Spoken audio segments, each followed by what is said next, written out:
Music and Booze with Mo is co-produced and distributed by Nitty Grits, the media division of the National Food and Beverage Foundation, changing the world one taste at a time.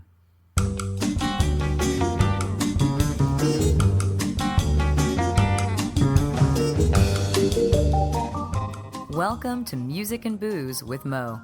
I'm Mo Herms, and I've worked in the music industry most of my life, so have met some pretty amazing musicians over the years. I also love a good cocktail, and I've encountered some really interesting bartenders as well. It seems that there's a lot of crossover, so when I can, I like to talk to musicians and bartenders about music and booze. Join us at the bar, won't you?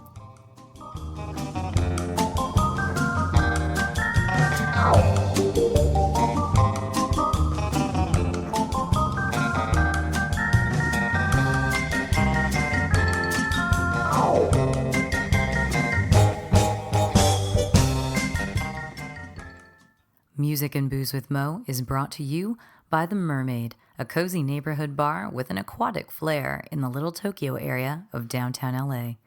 Open 7 days a week, featuring tropical cocktails and snacks, The Mermaid also has a daily happy hour from 5 to 8 p.m. Follow The Mermaid on Instagram at TheMermaidLA to hear about upcoming events and check them out at TheMermaidLA.com. Head to 428 East 2nd Street, Los Angeles, for a drink.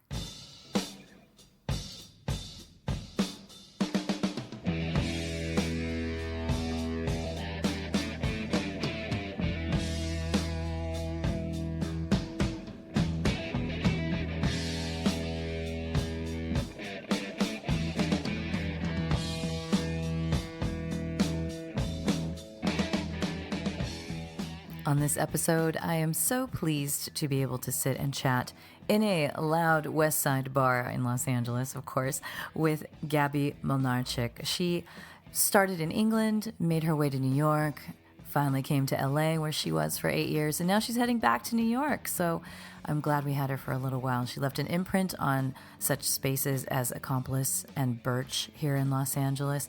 She put out a book, which we will talk about, called Clean and Dirty Drinking. She's a avid proponent of the non-alcoholic cocktail, and I am totally on board with that as well. So sit down, relax, let's talk about music and booze with Gaby. Just the regular name part, not the existential part. My name is Gaby Mlynarczyk. I was close. Yeah. And you've been bartending for how long? I've been bartending since 1986. Wow. Yeah. 1986 I started working in a pub in my hometown for extra money because I wanted to buy Chanel lipstick.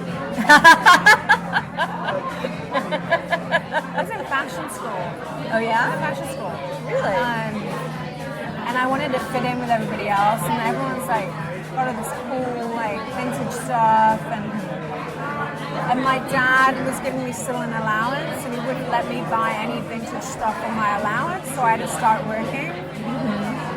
You started bartending to make my own money to buy all my vintage clothing and my Chanel lipstick. Days. Yeah, I started bartending. I know. We're all chummy with everyone here. But you, I think, very importantly, just put out your first book. It was. Yeah, it's your first one, right? In 2018, August 2018. Yeah. And it's Clean and Dirty Drinking. I didn't want to switch the dirty and the clean. So Clean and Dirty Drinking, and the idea behind the book is cocktails and mocktails that. Yeah, try not to think of them as mocktails. They're more. They're cocktails, but just not using alcohol. Most of the drinks that I come up with have most of the drinks I come up with start as a non-alcoholic version, and then I add alcohol to it. I always start with my ingredients first, and then add alcohol kind of later just to see what fits with the ingredients. So what inspired you to put out a book that was equal parts non-alcoholic and alcoholic? It's different in the face of the cocktail books that we're seeing, or we have been seeing. But I think it's forward thinking too. personally? I'm at a point in my life where I can't drink as much as I used to. I used to drink a lot. I'm starting to go through menopause, and the amount of sugar and alcohol that I was drinking previously was just was making my hot flashes just go insane. So I had to cut down on sugar and alcohol. But there's no options out there when you go to drink in a bar. There's no real kind of options for you to drink. You're stuck with like soda water or iced tea, or even a lemonade has got too much sugar in it.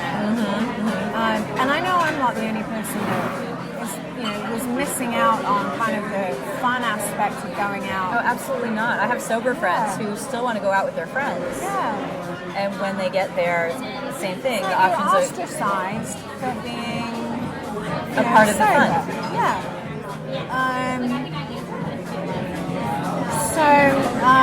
The easiest way I could think of doing it was to have, a half and half book of non-alcoholic and alcohol-forward cocktails, using like a kind of Mr. Potato Head non-alcoholic base, and then you can add kind of alcohol to it. That's kind of the premise of it, anyway.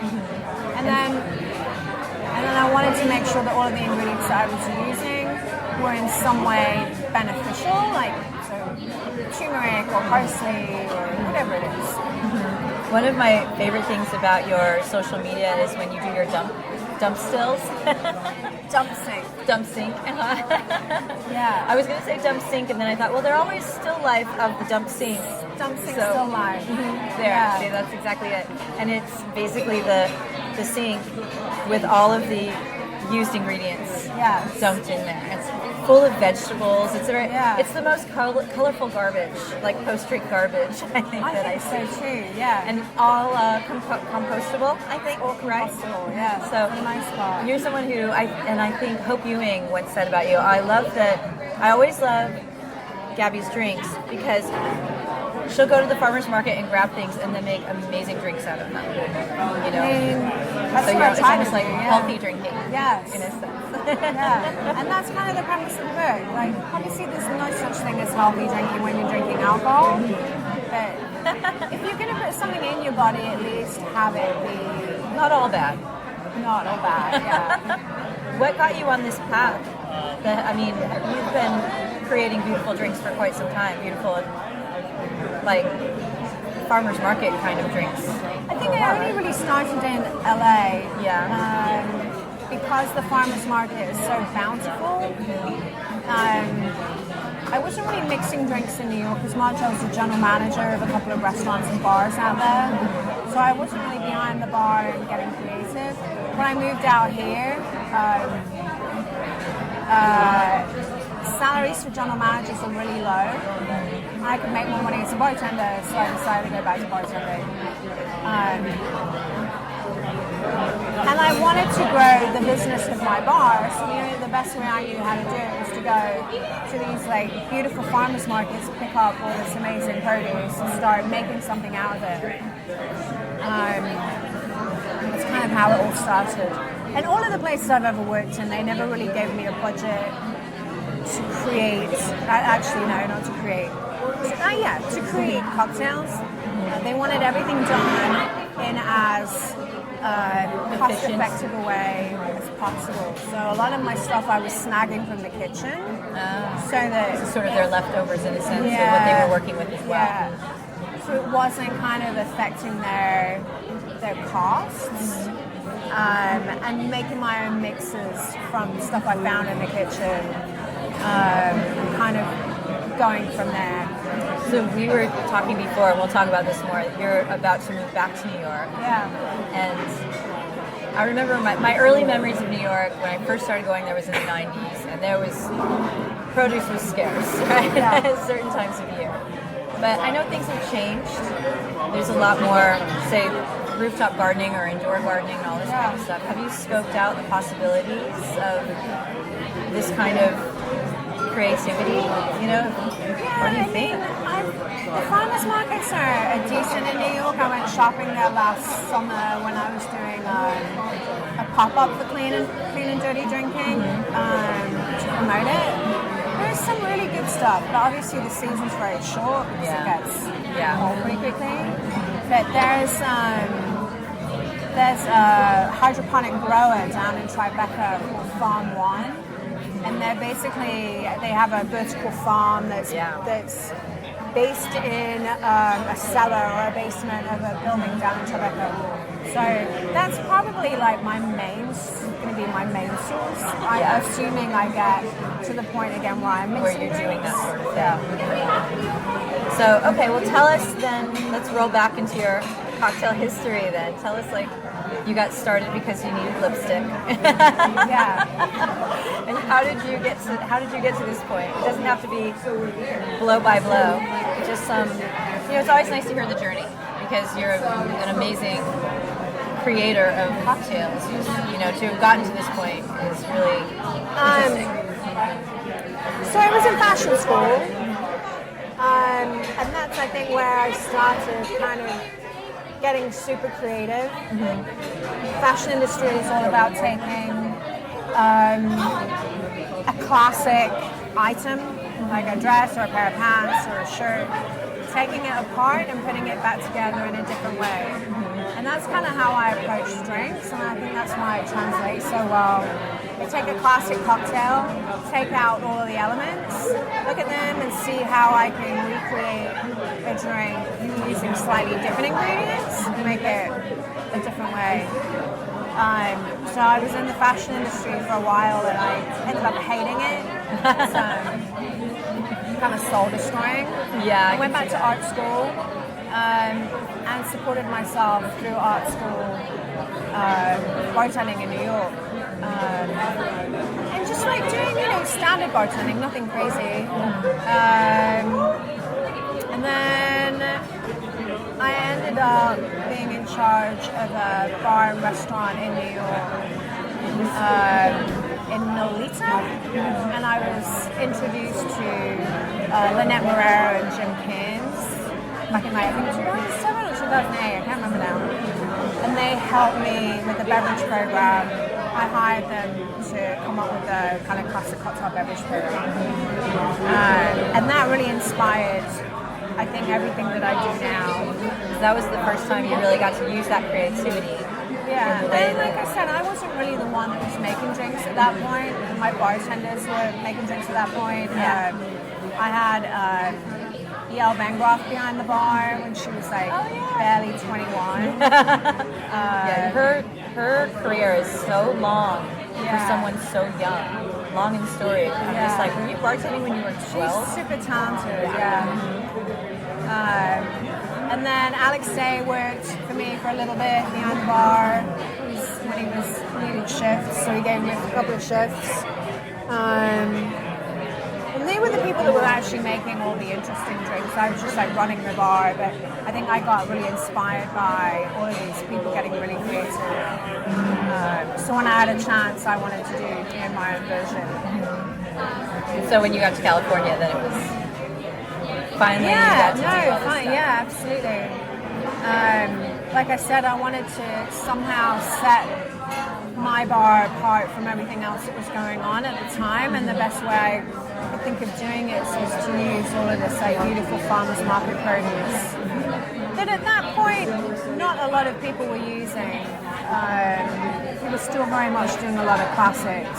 I think Julian Cox had started to do some kind of like culinary beverages around town, and he was probably the only person that was really doing anything interesting at that point. I think.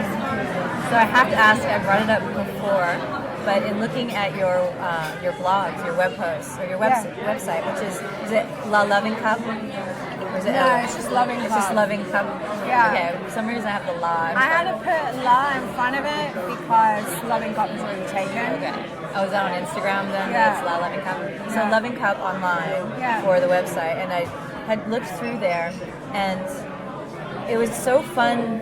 it is so fun to read because you create, you list inspirations. You're like, oh, I saw Harold and Maude, I think was it. So I most wanted to recent do one, yeah. Yeah, there's Harold and Maude, and there was a book. I feel like you were creating drinks based on a book.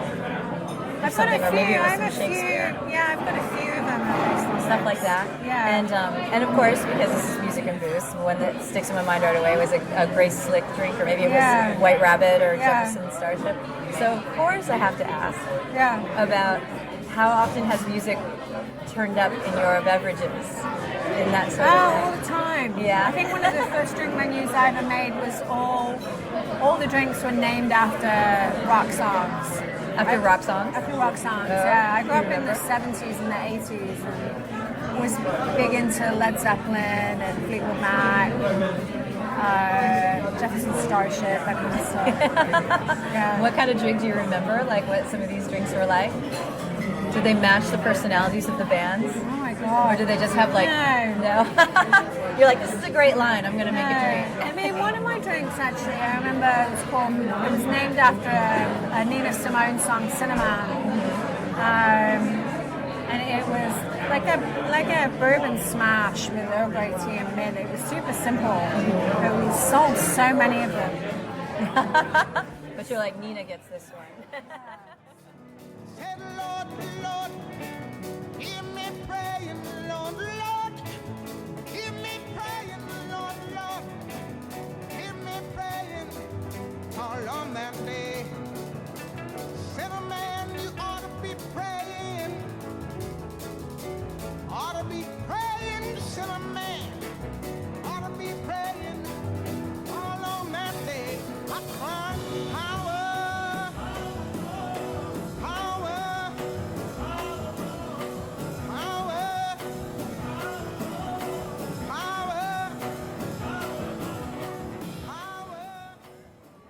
Rock and roll. Oh my God. I had another drink on the menu called the Rover. Pardon? I had another drink on the menu called the Rover.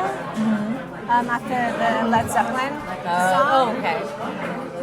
It had nothing to do with anything. It's just I loved that song at that time. So what was it? So when you were coming up with those, you were why were you living in the 70s musically at that time? You just suddenly went there. No, I've always been. My music tastes haven't really changed much since I was a teenager. They've been. Oh really? So Yeah, it was Nina Simone and pretty Led much Zeppelin? the same.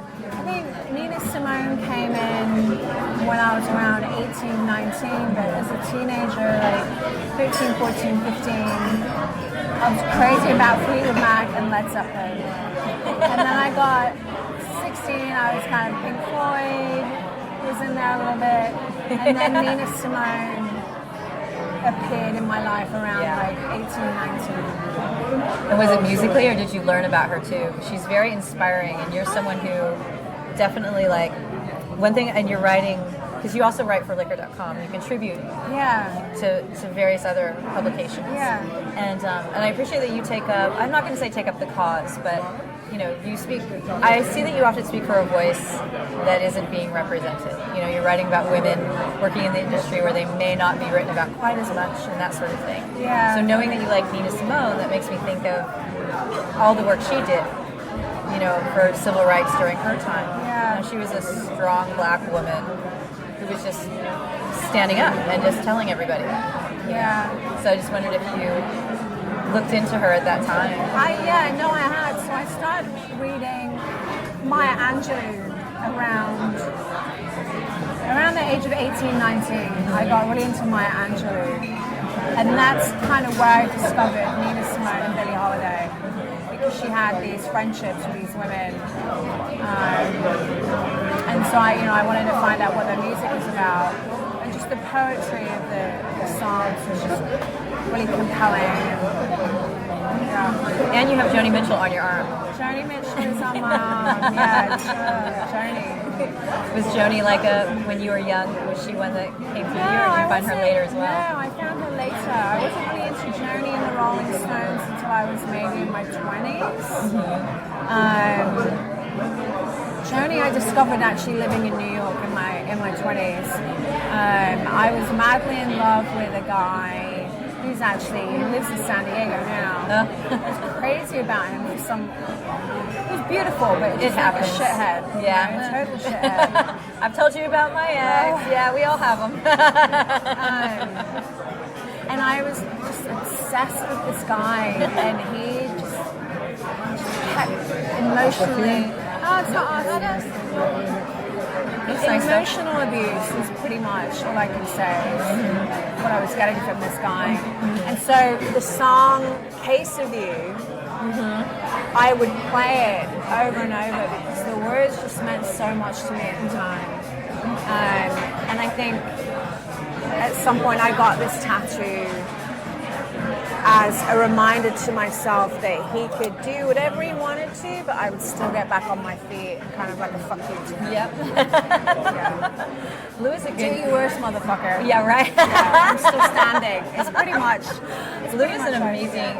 That's the gateway Joni album, I think. Yeah. You get Lou, you listen to that, then you Yeah. you open yourself to the rest of everything. Yeah. It's such an Yeah, amazing. Blue is another song that's just incredible.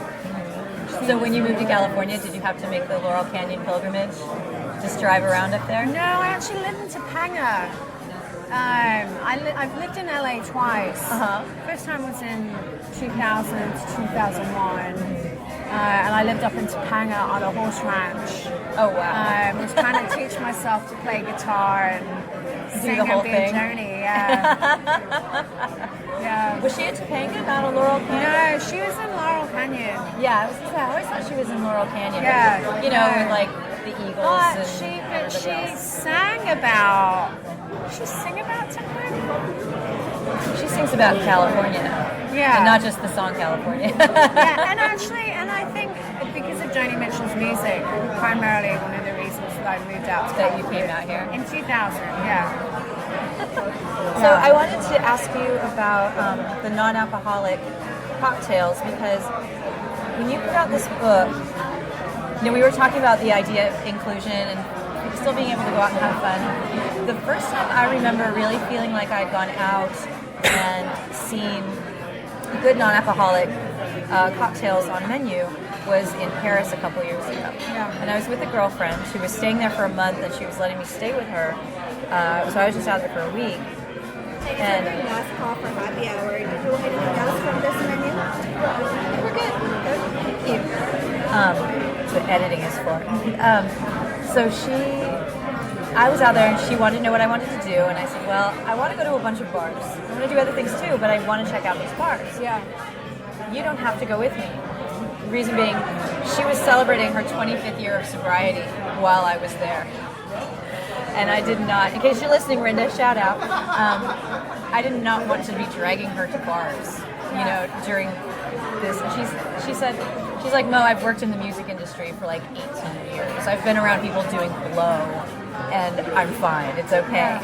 But I was very self-conscious about it. And the first place we went to was a place called Baton Rouge in Montmartre. And we went in and they actually had non-alcoholic cocktails on the menu. And she was so excited. And then we started going to places and we would just tell them, like, well, she's not drinking. Can you make something? And they're, oh, and they'd point things out to us, or they'd make these wonderful things because they have the syrups, you know, they have the ingredients, they have all that stuff. And she had so much fun at a lot of these places because she's like, I think I got a better garnish than you. I'm well, I think you did too. In a sense, it was almost as if they were having more fun making her drink than mine, you know? And we encountered that quite a few times. And since I've been back, I mean, I was only there for a week, but I noticed after that it was maybe more on my radar. And I've seen non-alcoholic drinks blossoming in a sense, but I felt like when I saw your book, that was the first time it was like, here, we're showing you, you can do this, and it's totally, do it, it's fine, it's good for you, have fun, have a good time with it. I've been reading more about how there are more of these. It's a thing now. More places are offering more of these drinks.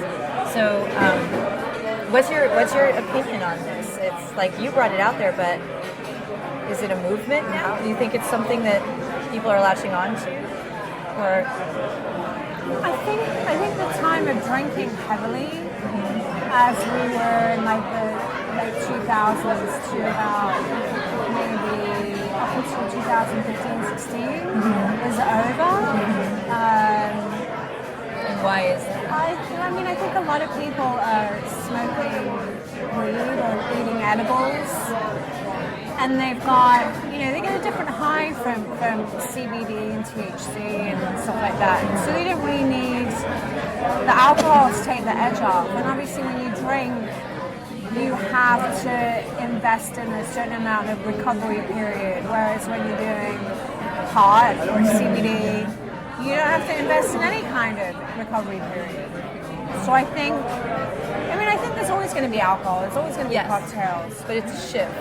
There's definitely been a shift in the last few years, Yeah, I was reading something too about the millennials, but also that same kind of thing, like not drinking as much. It's not really as big of a, if you go out, it's not, the focus isn't going out and getting drunk or something like that. I mean, even if you look in LA at the amount of media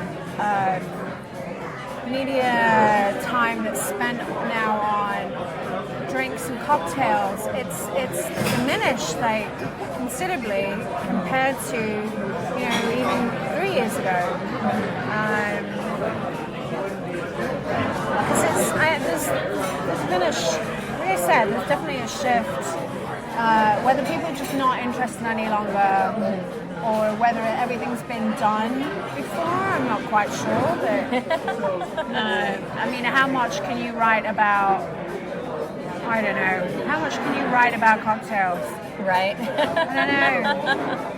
And you've been writing about cocktails. How long have you been contributing to Liquor.com? I know you're a regular contributor for Liquor.com. I've done a few stories, and I've done a few stories for LA Weekly. I got in a bit of trouble writing for LA Weekly because they've been taken over. Yeah, there's a change by, in ownership there. I don't know the name of the media company, but they fired all of their writing staff. Yeah, there was a big shift there. Yeah, there was a lot of people upset about the fact that they fired a lot of their writing staff. So I was kind of given a hard time for writing for them, which is a shame because it was my opportunity to have like a column. But yeah, so I was writing for LA Weekly for on and off for about a year, and then Liquor.com kind of came from that. Okay. And I've been, I've written a few articles for Gather Journal, and I'm hoping to write more, but like I said, I've not really been inspired by myself all my life. But that's about to change. I don't know, hopefully. Well, you're about to move to New York again. Yeah. Back to New York. If I don't dissolve from stress. From the stress of packing and everything. Stress of packing and trying to figure out But when you get to New York, you have a gig out in New York, and so do you want to tell us what that is? Can we talk about it yet? Yeah, sure. Well, I guess we'll air this soon, so it'll be open by the time this airs. Yeah, I got offered a position working for the Angel chef, Jose Andres. The most amazing chef in the world. Yeah. Because he can back it up. That's what I love about him. Yeah. He's talented and he's smart and kind. And it's not, like I said earlier, it's not a particularly high-profile position. I'm going to be going back to bartending. But to have the opportunity to get a foot in the door with a company that does such amazing work for people in need. Yeah. And what is this place called? Little Spain. Pardon? Little Spain. Little Spain, that's right. Yeah. And it'll be in by the High Line. Hudson Yards. Yeah. So that's where people can find you from now on. Yes. At least for the time being. Yeah. They want to go out and visit in New York. Yeah. And do you want to? Well, let's tell people how to find your book, how to find you on social media, all those things. If you want to pimp all those things in. So my book is available on Amazon.com. And it's Clean and Dirty Drinking. Clean and Dirty Drinking. It's also available at a lot of really good bookstores, or actually not even so good bookstores. Barnes & Noble I know has it, Target has it. What else? And then on social media, I think I'm LA Loving Cup. LA Loving Cup on Instagram, because that's why I keep that in my mind, because I see you on Instagram more than online. So LA Loving Cup Instagram. And then the same on Twitter. I'm not really on Twitter very much. I'll occasionally respond to something or post something if I think it's interesting. But I'm predominantly on Instagram because I'm more of a visual person than I mean, I shouldn't say that because I'm a writer. So yeah, I was going to say. I write as well. What am I saying? And then you do have the website, but I don't know if you have had the time to maintain it. I do, yeah. 'Cause there's, I mean, I don't know when the most recent time you wrote on it was, but there's a lot of really amazing stuff on your website, I think. I was prolific for a while on lalovingcup.com. It's my website. I was prolific for a while, and then I just got so busy with work that I didn't really have time. I'm hoping that at some point I can pick it up again and do it a little bit more regularly. I'll be taking my camera out with me to New York. So that Instagram is going to blow up. Yeah, maybe. I bet it will. Yeah. All right, cool. Well, I think that's good. So wrap it all up. Thank you so much. Thank you I for having appreciate me. it. It'll be fun. And a memory is all that is left for you now. You see your gypsy. Oh, you see your gypsy.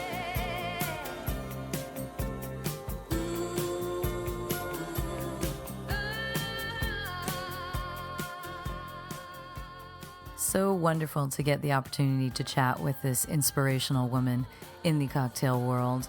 Behind the bar, on the other side of the bar, writing books, all of the above. Gaby Mlynarczyk, thank you so much for sitting with me. And for all of you listening out there, if you missed her time here in Los Angeles, please find her in New York at Little Spain. I will be there in April, and I cannot wait to give it a try. It's open now. By the time you hear this podcast, it will be open over by the High Line in New York City. So find her book, Clean and Dirty Drinking. Make some clean drinks for your friends, as well as some dirty ones. There's a lot of talk of wellness these days in the industry, and I love that she's on the forefront of this. And we have all kinds of fun options. It doesn't have to just be lemonade and ginger beer anymore. So go find her on the social medias. And I've got a little playlist from Gaby that you can find on my MySpace Facebook page. Wow, where did that come from? Anyway, that's Mo Herms over on Facebook. Music and Booze with Mo is brought to you by Barkeeper, a head shop for cocktail lovers, located at 614 North Hoover Street in Silver Lake, Los Angeles. Stop by for barware, vintage glassware, a carefully curated collection of spirits, and one of the most impressive selections of bitters anywhere. Follow them on Instagram and Facebook for information regarding spirits tastings. That's barkeepersilverlake.com, and also in the Virgil Village neighborhood of Silver Lake, Los Angeles. Thanks for tuning in to our barroom chats on Music and Booze with Mo. For more info about today's guests and our Spotify playlist, check out my Facebook page, Mo Herms. Please subscribe to the podcast and feel free to tell all your friends about it. Lower your expectations and join us at the bar. Till next time, cheers. Yeah.